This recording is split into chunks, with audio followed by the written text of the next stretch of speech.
Hello, welcome back to the Infinite Lifetime Sutra. I'm your host Angelina. Okay, today we shall continue with our sutra.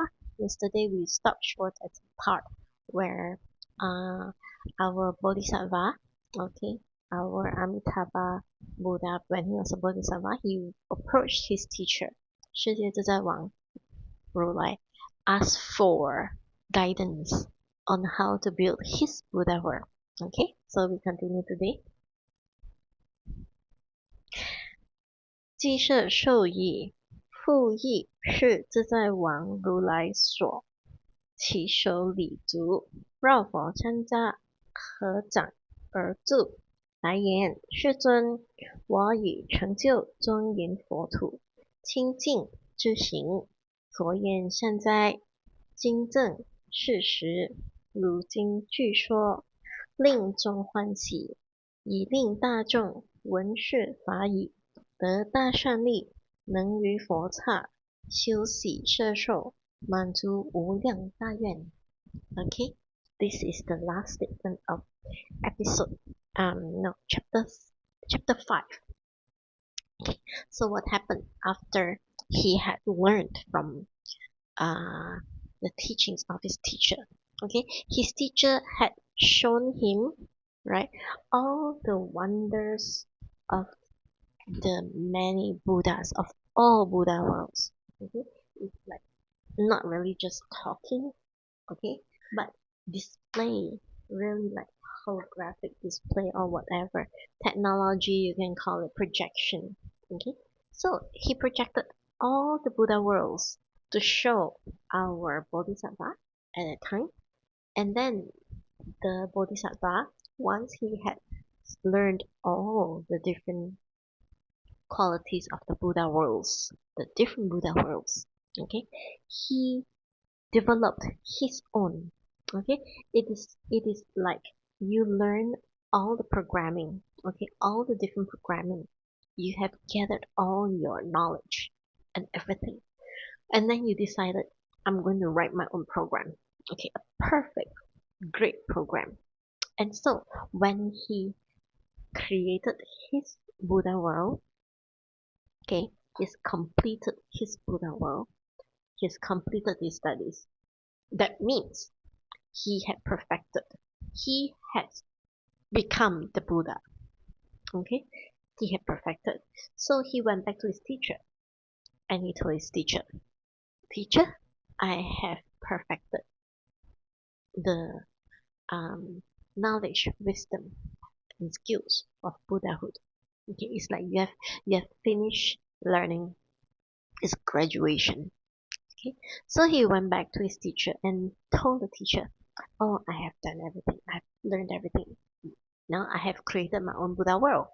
So the teacher said, "Oh, very good, right?" And then the teacher, knowing how he is, knowing his grand wish, okay, his grand wish for the greatness to help all sentient beings to achieve Buddhahood within the shortest time. It is his wish to help everyone. Okay, actually, all Buddhas in every Buddha world, they have only one wish. Their wish is to make everyone, okay, to help everyone to become Buddhas in the shortest period of time. Okay, but a lot of times, because the Buddhas, they understand our karma, so a lot of times there are also things that we cannot prevent. Okay, like for example, I cannot prevent my past karma, so I have to repay that karma to clear off my old debts. And once I clear off my old debts, that means I'm free of debts. Okay, you have the feeling, right? When you, let's say, if you were to buy a car or you buy a house and you have a loan, and every single month you are toiling, and then you have hardship because you always have to think of, no, I need to keep this job. I need to make sure that I stay in this job because I need the money to pay the loan. Okay, this is how our entire six realms of existence feels like. There is always a debt to pay. You don't realize it, but there is always a debt to pay from your past life, right? Because you may know your this present life, and even this present life, you know how much you have sinned. Okay, I admit I have sinned a lot. Just last night, I sinned a lot. Okay, because I saw that there were ants and I couldn't ask them to leave. I had no choice. I've already told them to leave. And yet, I must admit, I did kill some. Okay, so I sinned. I know that. Alright, so there are a lot of debts to pay. And if we don't become Buddhas, the debt that we are paying will always be a cycle. Alright, I kill them now because in the past life they probably killed me. Okay, and it goes on and on and on. Okay, this life I killed them, next life they come and kill me, and then the next following life I kill them back, and then the next following life they come back to kill me.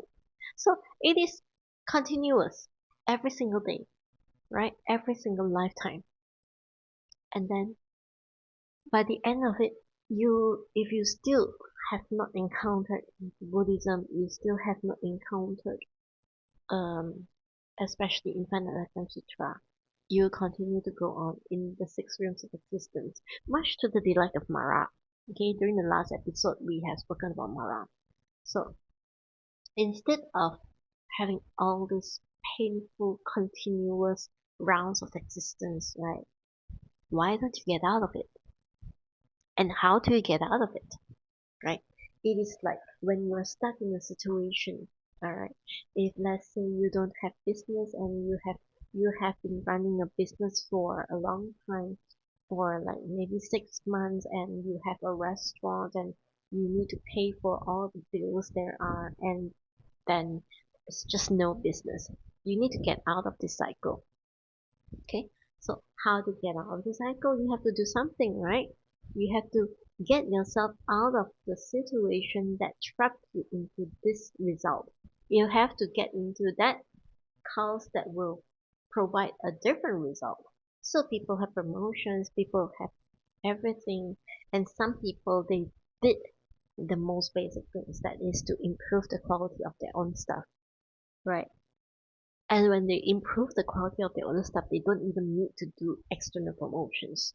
People come, they eat, and they will promote for them, right? So this is how it is. Okay, for worldly desires, worldly events, and also for karmic events, you improve on yourself, and then eventually, okay, you don't harm others, you improve yourself, and eventually things will change. Things will turn for the better. Okay, it will take some time, yes, but it will turn for the better. Okay, so eventually he had already completed his Buddha world, so his teacher said, very good. Now, share it out. Tell everyone, okay, about your Buddha world so that people will then be able to learn, and then they will be able to go to your Buddha world and to become a Buddha. And thus, they fulfill the desire to get out of the cycle of existence, and you fulfill your desire to help them out of the cycle of existence to become Buddhas. Okay, so it's like two wishes come true. Okay, so when you want to do something, okay, yesterday I paid a visit to my Tibetan master, okay, Master King in Penang. So on the table, I saw a mantra, okay, a chanting, a few sheets, and he asked me, "Do you know what these are?" I said, "I don't know. I just know that they are mantras." So he told me, "These are mantras that we recite during funerals." I said, "Oh, during funerals. Ah, so how do we help them?" He said, "Okay, this mantra is for a particular Buddha. Okay, it is for the reincarnation to that Buddha world. Okay, so you have to know, right? Other than this Buddha world, our Sakyamuni Buddha world, other than Amitabha's Buddha world, other than Kashyapa Buddha's world, other than Vairochana Buddha's world, there are also other Buddha worlds. Okay, so like Amitabha Buddha's teacher, he showed him. 22 million over Buddha worlds. I think that is the numerical translation.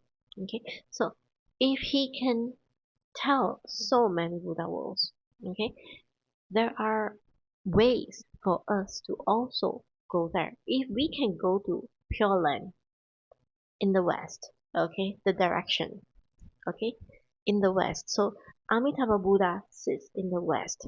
These are the Buddha with the reincarnation mantra sit in the east. So he told me, okay, this my Tibetan master told me, one teacher can have 3 different students, right? And all 3 students can be learning the same thing, but the ability for them to achieve based on their approach, okay, based on their recitation of the mantra can differ, okay, how good they are. In Chinese, we just say how strong that kung fu is, okay, how powerful that kung fu is. So, how powerful is your recitation? Okay, if you recite Amitabha's Amitabha Pure Land Buddhism, the strength of your chanting Amitabha, Amitabha, Amitabha, Amitabha. Okay, it depends not on how many recitations you make per day. Some people can be reciting the whole day, okay, 10,000, 20,000 per day, but they are not, firstly, they don't have that clarity, that purity of heart. So they are only using their lips to pay lip service. Amitabha, Amitabha. Okay, but if their heart is clear, their heart is pure, then their recitation is not from the mouth. Their recitation is from their heart. Okay, so when we do funeral rites, okay, my Tibetan master actually said that the recitation, okay, of how powerful this mantra is depends on the person's will, okay, his desire, the reciter's desire to help the dead to go to that Buddha land. Okay, so this is how strong it is. How strong your desire is to help the dead to go to that Buddha land, right? So how strong, how good a funeral rites master is, okay?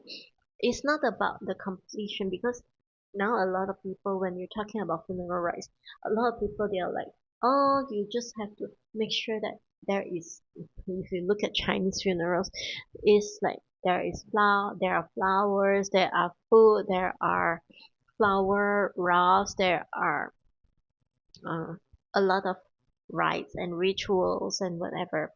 But how powerful that chanting is will depend on how much is the will, is the desire of the person chanting for this funeral to really want to deliver the dead to that Buddha world. Okay, to really help that dead person. Okay, so it is the intention. How strong is that intention? Okay, that desire, the intention to help another person. Okay, so this is how strong it is. So your desire, how strong is your desire when you chant Amitabha? That you want to go to Pure Land, that you want to be delivered from the 6 realms of existence. That's why Pure Land itself is the fastest route to go to become a Buddha. Okay, it is just so easy. It is just your desire, your how strong is your intention, okay, to go to Pure Land. So when you recite Amitabha, Amitabha, Amitabha, as many times as you like, or as little as you like, or as little as you can afford, okay, if your desire is really strong, it will show. Okay, there will be results. And if, like for example, over here you recite Amitabha. On the other hand, you are not able to let go of your worldly desires. You are not able to, over here, while you're reciting Amitabha, Amitabha, and then over there, your secretary comes over and say that, hey, our shares has dropped how many percent? And you're like, oh no, we cannot let it drop how many percent, my wealth will diminish. When you have that kind of thought, you can be chanting Amitabha for the entire day and entire night, and you still won't gain entry into Pure Land.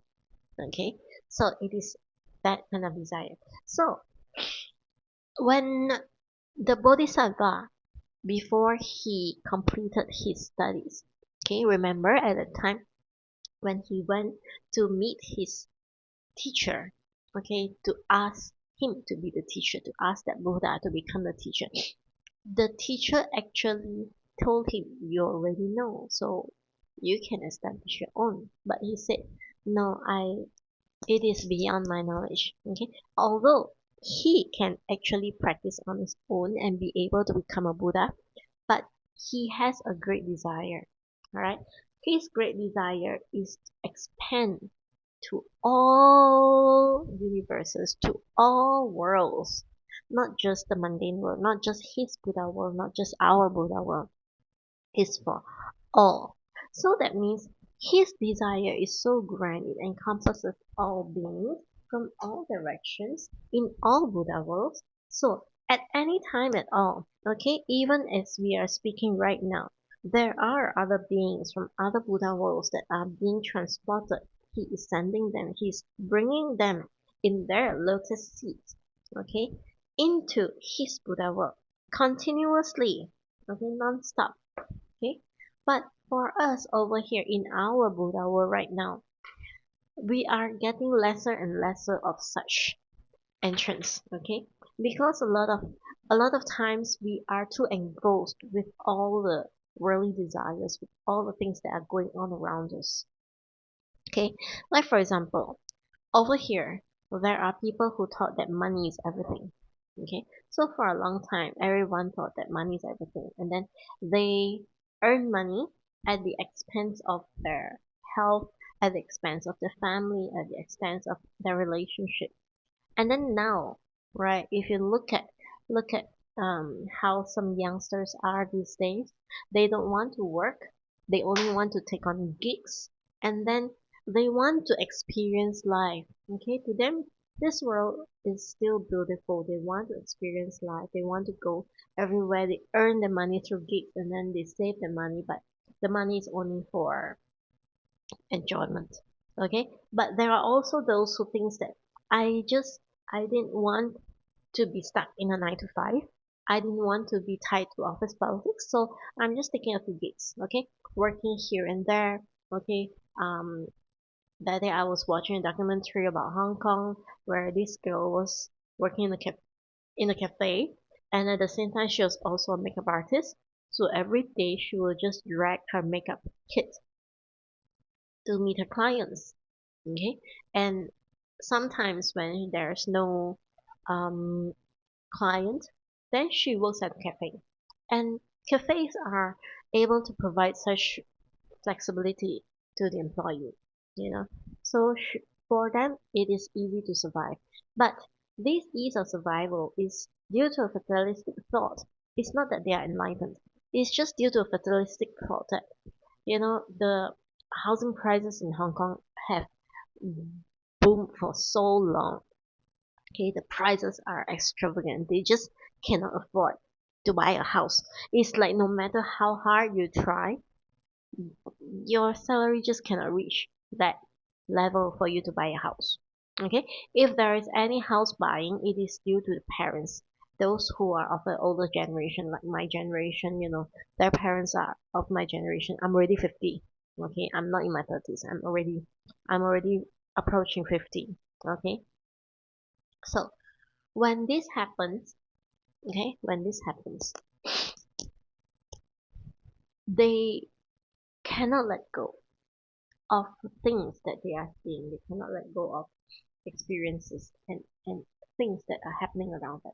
Okay, some people say that I can let go of riches, but I cannot let go of relationship. Okay, but relationships are also things that you have to let go. Okay, because relationships, they do come and they go. Okay, a lot of times this relationship thing is the thing that ties us to this samsara. Okay, to this endless cycle of reincarnation. You look at all the romantic stories. Okay, husband and wife die together, Okay, they live and die together, and then they even make vow to each other, saying that we shall be together again in our next life, right? So when you make such a vow, that means that you are still not able to let go of things. You are still stuck with what you thought is a beautiful thing.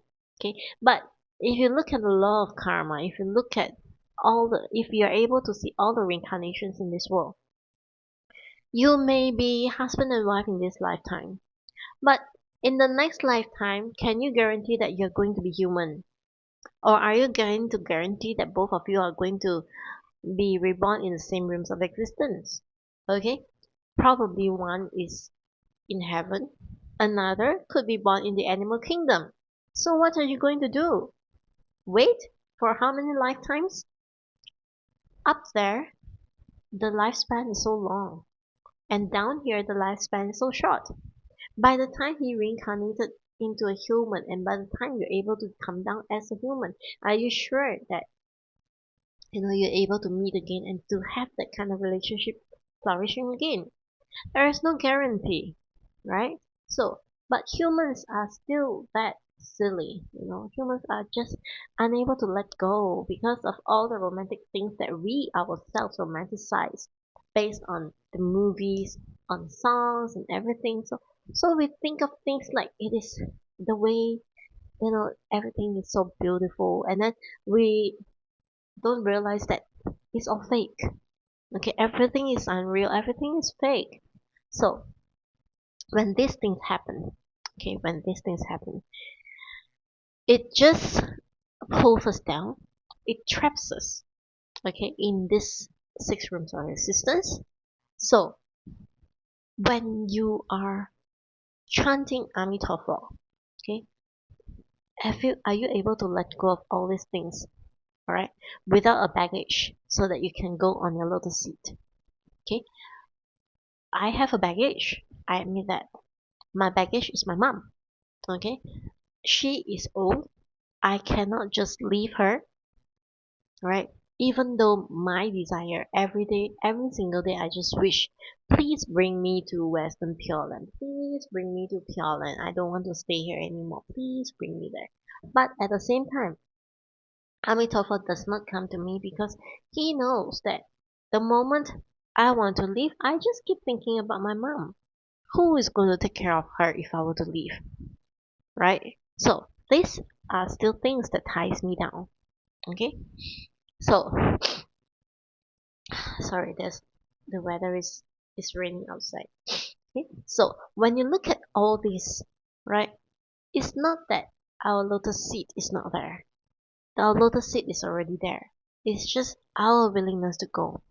Okay, but at the same time, the wisdom of Amitabha's teacher, okay, telling him, please share about your Buddha world, so that anyone in the future coming across this Infinite Lifetime Sutra will follow the teachers accordingly, okay, follow the teachings accordingly, and be reborn in your Buddha land, so that within one lifetime they reincarnate, they don't die, they become Buddhas. Okay, that means, again, I repeat right here, when your time expires, normal people they die. Okay, normal people they die. There is a funeral rite. Okay, so the Buddhist funeral rite is different from other religion funeral rites. Okay, where the body of the dead cannot be touched or moved for at least 8 to 12 hours. Okay, because the dead may feel disturbed. Okay, when a person dies, it has to be really peaceful. Okay, the family, if the family knows Buddhism, you know that you cannot touch and you cannot be wailing or crying. Otherwise, even if you chant Amitabha, the dead, the spirit of the dead, will not be willing to leave because of all your wailing and everything. Okay, in Buddhism tradition, okay, if a person is in the deathbed, we always chant Amitabha Buddha to them. Okay, Amitabha, Amitabha. We urge them to chant along. We urge them not to leave. unless they see Amitabha coming to them. Okay, earnestly, your time is no more there. Okay, you have to end. So if you don't want to end up in hell, you don't want to end up in animal kingdom, or you don't want to keep coming back into the pain that you have to experience now, chant Amitabha. Only follow when Amitabha comes over to pick you up in your lotus flower. And by such wisdom, more often than not, a lot of times, if the elderly or the dying person actually listens to this advice, they will. Okay, Amitabha will come and collect them with the lotus flower. Okay, very often it happens that way. Just that it's not documented, right?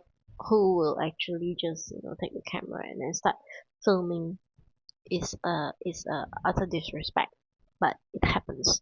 Okay, but it can be documented, and in the Pure Land sect, if you were to see, there's this book called The Records um of the migration to Pure Land. Okay, Wang Shen Zhuan. So a lot of stories telling about how other people have achieved this, how other people have followed Amitabha Buddha in the lotus seat to go to Pure Land.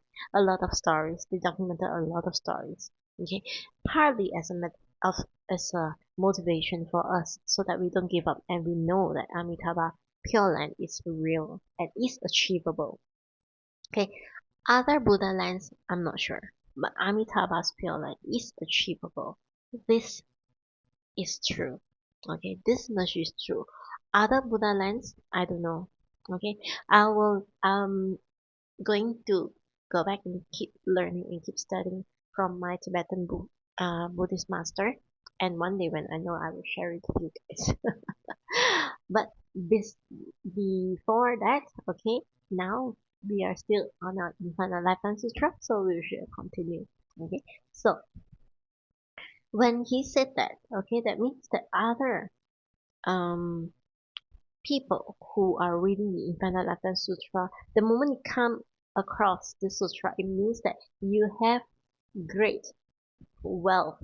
Okay, not the monetary kind of wealth, but great wealth within yourself, merits. Okay, merits wealth inside you. Your karma is solid for you to be able to come in contact with Buddhism, and even more so when you come in contact with Infinite Lifetime Sutra.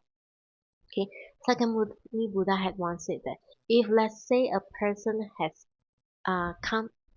is able to come across this sutra and is able to listen and abide by it, that means this person would have prayed to all the Buddhas, at least 1,000 Buddhas in the past lifetimes.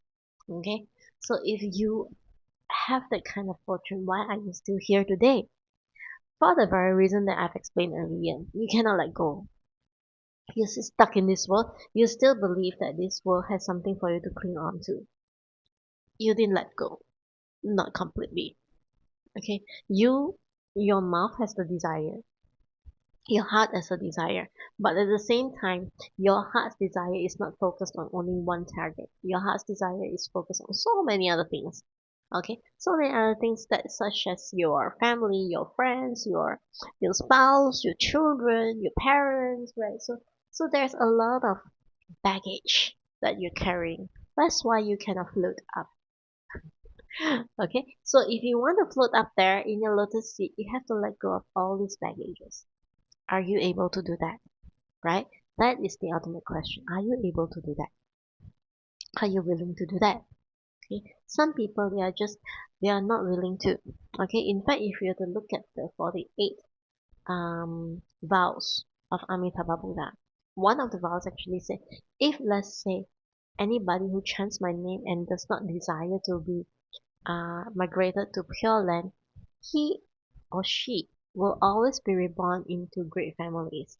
Okay, so there are people who chant but who are not willing to leave.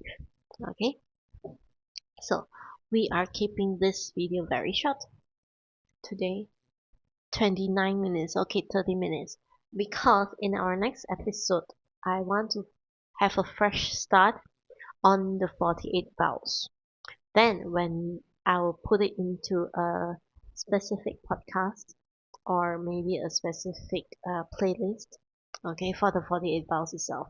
So that's why we shall end this session here today, okay, and the next episode will be about the 48 vows, the start of the 48 vows, okay. So we shall see you again in the next episode of Infinite Lifetime Sutra. I'm your host, Angelina. Until then, please pray. Amitofo. Bye.